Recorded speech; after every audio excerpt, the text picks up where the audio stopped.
Bismillahirrahmanirrahim. Assalamualaikum warahmatullahi wabarakatuh.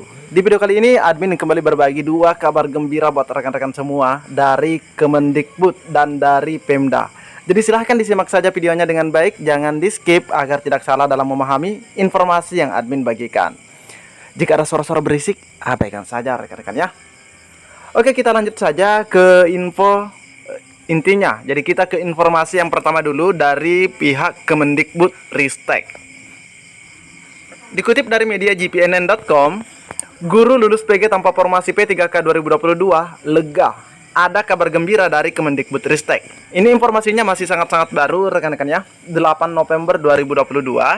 Nah, kita bisa lihat ini dokumentasi pertemuannya antara rekan guru honorer dengan Ibu Nunu. Nah, di sini ya, di sini adalah Ibu Nunu dan ini perwakilan dari forum guru honorer lulus passing grade.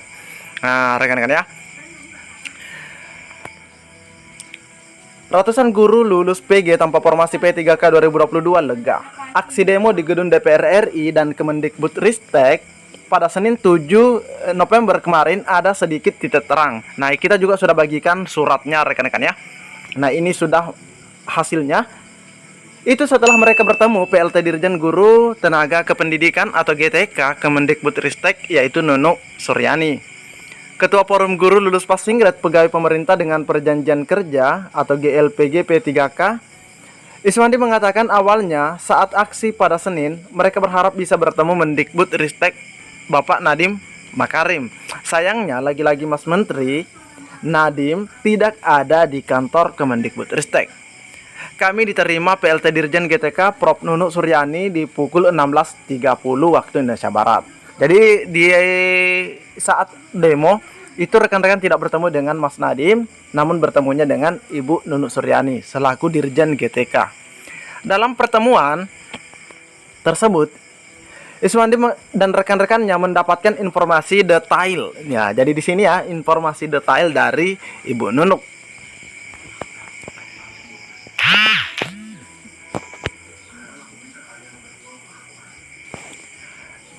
Namun mereka lega karena ada berita positif yang mereka dapat dalam pertemuan tersebut. Setidaknya ada 8 informasi penting yang diberikan Profesor Nunu Suryani. Nah, ini ada 8 rekan-rekan ya. Oke, kita next.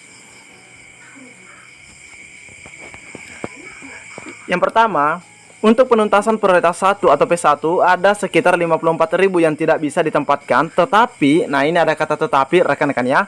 54.000 itu ada sekitar 13 ribuan dari P1 yang bisa diprioritaskan untuk ditempatkan. Ingat ya, diprioritaskan untuk ditempatkan. Untuk P1 yang turun prioritas, nilai P1-nya tersimpan di database pusat dan bisa digunakan untuk perekrutan tahun selanjutnya, yaitu misalnya di tahun 2023. Nah, jelas rekan-rekan ya. Jadi nilai rekan-rekan ya, nilai P1-nya itu tetap tersimpan dalam database. Jadi misalnya rekan-rekan itu turun prioritas, terus kalah misalnya ya, kalah dengan yang ada di P2, jika misalnya THK 2 atau kalah dengan rekan-rekan yang ada di P3, itu tidak jadi masalah ya jika turun prioritas karena P1-nya atau data P1-nya itu sudah tersimpan. Nah, dan bisa digunakan untuk di tahun berikutnya. Rekan-rekan ya. Untuk mapel gemuk, nah ini mapel gemuk akan dilakukan linearitas mapel serumpung, kecuali untuk mapel bahasa Inggris disetujui untuk dilinearkan ke SD pada perekrutan P3K selanjutnya.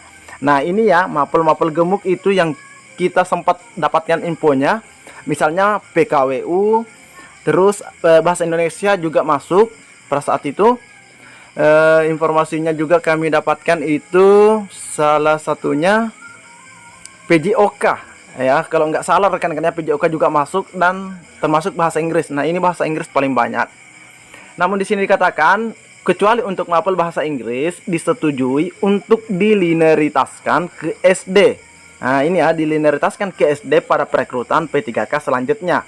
Nah, misalnya di tahun 2023. Untuk yang tidak bisa melanjutkan pendaftaran ketika turun prioritas, itu disebabkan karena tidak sinkronnya dapodik dengan mapel ijazah. Nah, ini ya. Misalnya ijazahnya PGSD tetapi di dapodiknya misalnya ijazahnya mapelnya itu misalnya anggaplah matematika. Yang pada intinya antara ijazah dengan data yang ada di Dapodik itu tidak sinkron. Itu intinya. Nah, itu rekan-rekan ya. Tidak sinkronnya Dapodik dengan mapel ijazah. Untuk P1 yang belum bisa ditempatkan akan dituntaskan pada perekrutan P3K selanjutnya di tahun 2023 tanpa tes. Nah, ini ya, kembali tanpa tes. Menggunakan nilai P1 di tahun 2021. Jadi tahun 2021 itu tidak akan hangus nilainya. Keenam, kuota tahun 2022 sudah final.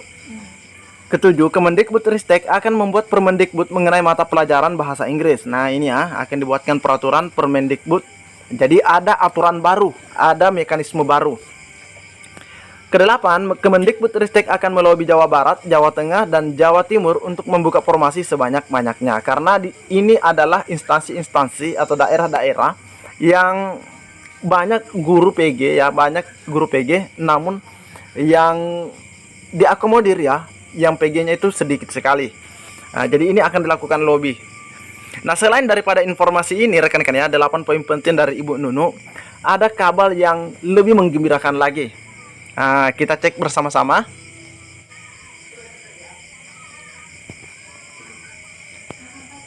Nah, ini dia rekan-rekan ya dari pemerintah Kota Kendari. Pengumuman tentang daftar nama peserta kategori prioritas 1 dan penempatannya pada seleksi pegawai pemerintah dengan perjanjian kerja P3K untuk jabatan fungsional guru di lingkungan pemerintah Kota Kendari. Jadi rekan-rekan itu tidak perlu menunggu lagi SSC ASN dibuka untuk melihat penempatannya. Tidak perlu rekan-rekan ya. Nah, kita bisa lihat di sini berdasarkan keputusan Wali Kota Kendari nomor 1182 tahun 2022 yang tertanggal 7 Oktober tahun 2022 tentang penutupan kebutuhan aparatur sipil negara atau ASN, di mana ada sejumlah 135 orang yang dapat dilihat pada lampiran nantinya yang akan mendapatkan penempatan. Nah, ini rekan-rekannya di sini nanti kita akan cek bersama-sama. Namun ada 3 hal yang perlu juga dipahami. Di sini ada P1 yang ditempatkan sesuai dengan administrasi pangkal atau satmingkal. Ini ya, yaitu 61 orang yang ditempatkan di sekolah induknya intinya atau di tempat tugas. Terus ada 47 orang yang ditempatkan di dalam instansi Kota Kendari, tapi tidak di satmingkalnya, tidak di tempat tugasnya, tapi masih dalam satu kewenangan. Terus ada juga di sini 27 orang yang ditempatkan di luar instansi Kota Kendari. Nah, di sini kita bisa lihat ini tanggalnya 2 November. Rekan-rekan ya. Nah, kita bisa lihat di sini lampiran pengumumannya. Ini tanggal 2 November 2022. Rincian nama peserta kategori prioritas 1 pada seleksi pegawai pemerintah dengan perjanjian kerja untuk jabatan fungsional guru tahun 2022. Nah, di sini ada nomor peserta, ada nama, jabatan, NPSN, dan sekolah penempatan. Ingat ya, sekolah penempatan. Misalnya Siti Mulyati, dia adalah guru kelas, sekolah penempatannya di SD Negeri 19 Kendari. Dan dia ditempatkan di Satmingkal. Di Satmingkal rekan-rekan ya. Sama dengan Nurtina Torada. Dia itu ditempatkan juga di Satmingkalnya. Sekolah penempatannya SD Negeri 53 Kendari. Jadi ini yang di Satmingkal, ini Satmingkal, masih Satmingkal, ini sampai 61 kalau tidak salah tadi ya. Di Satmingkal. Nah, di nomor 62 ini atas nama Astin, SD Negeri 73 Kendari. Penempatannya dalam instansi Kota Kendari. Nah, ini ya. Instansi dalam Kota Kendari. Jadi ini ada 135 rekan-rekan kita yang P1 dari Kota Kendari yang alhamdulillah semuanya diakomodir rekan-rekan ya. Jadi ini merupakan kabar gembira, mereka sudah tidak penasaran lagi dengan SSC ASN karena mereka sudah bisa melihat penempatannya. Dan semoga informasi berikutnya kami bisa mendapatkan untuk rekan-rekan yang lainnya supaya tidak penasaran juga menunggu pengumuman resmi dari SSC ASN. Mungkin cukup sampai di sini informasi yang dapat admin bagikan. Lebih dan kurangnya admin mohon maaf. pantau terus channel ini. Admin akan terus berbagi info update buat rekan-rekan semua. Assalamualaikum warahmatullahi wabarakatuh.